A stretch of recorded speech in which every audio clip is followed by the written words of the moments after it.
Good morning. Hope you had a very happy Easter weekend. We're back, man. We're going to check out some Tom Segura. So I've had a couple of these in the queue and wanted to check them out. I just had a Tom Segura itch. Probably after watching, again, one of the most shocking 10 minutes of my life with what's you call it, Joy Diaz and that one-legged woman story. Holy crap. I was uncomfortable as I'll get out there. But funny. But it made me remember, I really like Tom Segura, so we're going to check out a couple of short clips from his Completely Normal special. Again, let's hope with copyright and stuff we can watch these. Again, with fair use. There's no intent here to, I don't know, claim any of this crap as my own, but let's check him out.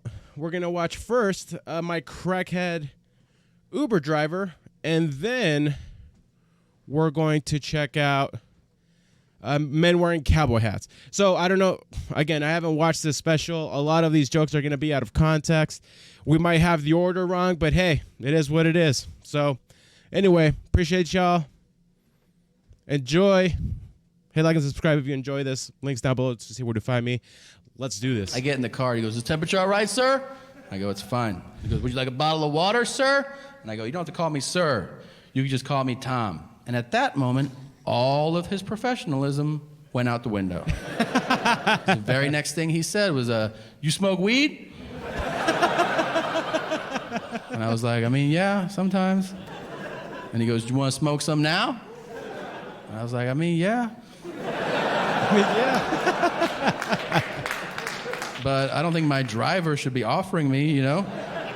He doesn't miss a beat. He opens the console, he takes out a joint, he lights it, he passes it back. I hit it out of respect, right, because he's old. Then I give it back to him, and the next thing he says is, "Yeah, I can't drive unless I'm fucked up." Oh my gosh. I'm like, "Do you hear what you just said?" And he goes, "Yeah, I'm ripped right now." And I'm like, "Well, hands on 10 and 2, motherfucker. Like, keep it together." He goes, "Is that all you do? Smoke weed? I can handle a guy that smokes weed." He goes, "Well, I love it all." I'm like, "What's all?" That's a broad statement. He goes, "I love coke, I love heroin, but there's nothing like smoking rocks. You know what I'm saying?" I was like, "No, I don't know what you're saying." Mind you, this is while he's driving, so it's actually like, "I love smoking rocks, man. You know." I'm like, "Dude, turn around." So I go, "Can I ask you something?" He goes, "Yeah, what's up?" I go, "What's it like to smoke rocks? I've never done that before." And he goes, "Ooh."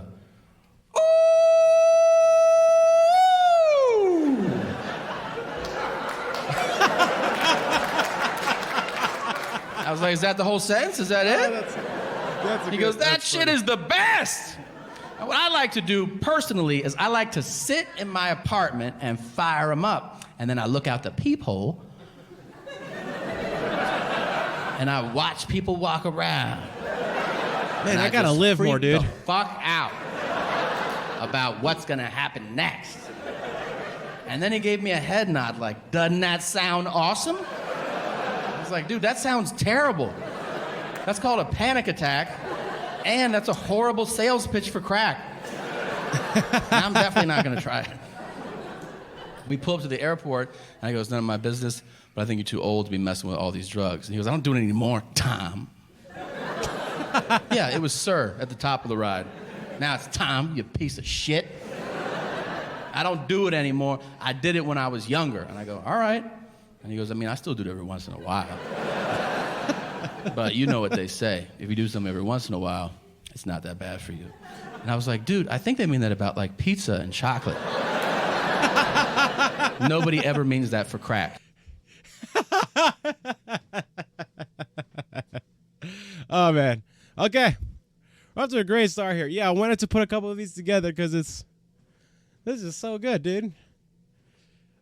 I really enjoy Tom Segura, man. This is great. All right. Can we just all agree on one thing? Can we just fucking get on board with the fact that it is time to see an end to the man who walks around in public with a cowboy hat on like he's not wearing a cowboy hat in public? I see these guys everywhere. Banks, grocery stores, airports, And now, not only do I see guys wearing cowboy hats, but they have adopted the cowboy persona, like where they think they're actual fucking, like the... He hasn't watched Yellowstone. Well, pardon me, ma'am. I'll tell you what. I'll tell you what. I'll tell you what. You look fucking ridiculous right now. It's like you're a cowboy? Really? Cock-a-doodle-doo.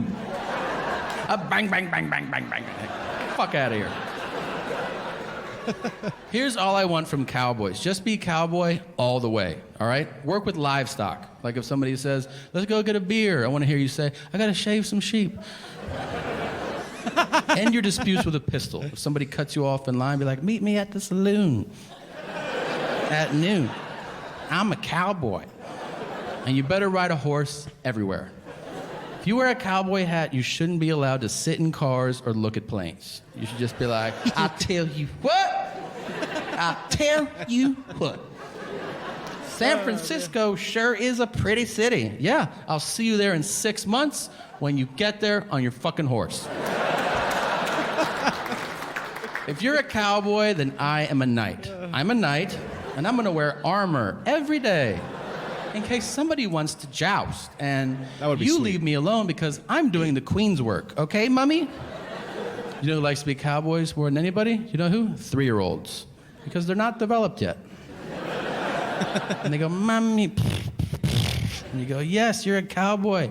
And your sister's a princess. And your father's fucking Batman. Because you live in La La Land, you don't know what's going on right now. Cowboy hats should come with class rings. So I feel like the same guy that buys one buys the other anyway, you know? Oh, dude. Check it out. 87. I scored 14 touchdowns that year. Oh, I just realized my fucking... Bless you if you still wear your class ring. Bless you. That's all I will say. I do have a hobby. It's probably the saddest, most pathetic hobby there is, and that is just watching television shows. It's great. It's a great hobby. What is lamer than, like, what do you do for fun? What's your hobby? Oh, I watch TV. That's so indicative of our country. And like, some people are amazing with their, like, oh, I build furniture. And you're like, that's your job? No, I'm a urologist, but like on the side, like, and you're like, oh, I like to watch my shows. I don't like the way people knock TV, though. It's all the same cliche shit they said when we were kids. They now. It's how I feel with video games. My wife knocks video games all the times. If I could have $1 for every time I've heard my wife say, I hate video games. What's up, babe? I love you. I say as adults, right? They're like, oh, you watch too much TV, it'll rot your mind, or you can't learn anything from television. But that's not true. You can learn a lot from television. For instance, without television, I would have no idea that Steven Seagal is out of his fucking mind. Or alive. I also didn't know that. Is that what leads into the Steven Seagal story? We have watched that, I believe. Oh, that's great, man. That's great. I really, really, really enjoy Tom Segura. Thanks for suggesting those guys, and let's keep them coming. Really appreciate y'all having a wonderful day. Thanks for watching. Thanks for hanging out with me, and hope you're getting your steps in today, baby. Much love. Peace out.